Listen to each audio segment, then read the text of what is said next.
Yan guys, oh, ngipin ko sumasakit sobra eh.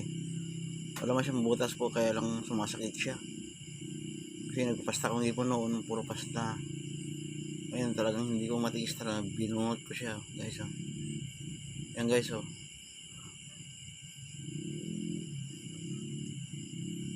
Pinaparusahan niya, kaya binunot ko talaga siya eh. Tinanggal ko siya guys, ang haba niyan guys, oh. Oh guys, oh. Ang haba niyan guys, oh. Nakabungot ko siya guys, ang haba niya, oh. Wala siyang butas guys, oh. Yung guys, oh. Wala siyang butas, oh. Buo siya, oh. Oh, buo, di ba guys? Siyang butas. Binungot ko talaga kasi sobrang sakit. Pinaparusahan niya ako gabi-gabi. Kakain ka lang, mabangga lang ng kahit noodle lang. Hindi mo kaya. Ang sakit. Mga sa utak. Kaya ito, mas isang sakitan ako. Pinakabungot ko talaga siya guys. Hindi ko na natiis eh. Tingnan mo guys, oh. Hindi ko talaga palampasin to. Pakabungutin ko talaga siya to. Yung guys, oh. Wala naman siyang sira guys, oh. Ganda, oh. Yung guys, oh. Oh, tanggal na yung problema ko guys. Nakaligtas na yung 500.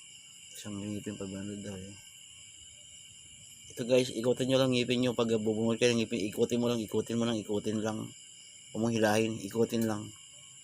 Sa pagbuot ng ngipin guys, ikutin mo lang. Ikutin mo lang siya.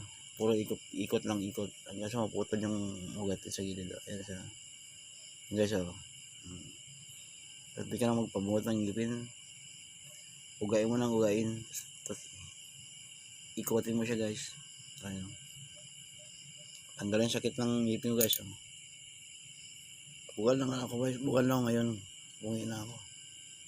Postiso na lang siguro ang si ano nito. Ayan guys, oh, tingnan mo.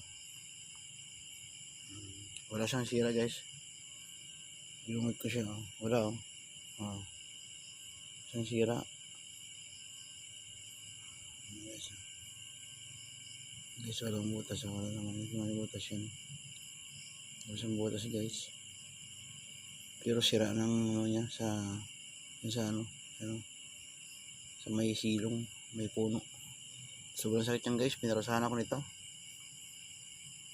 Isang mag 5 araw din siguro ako pinarusahan itong ngipin na to.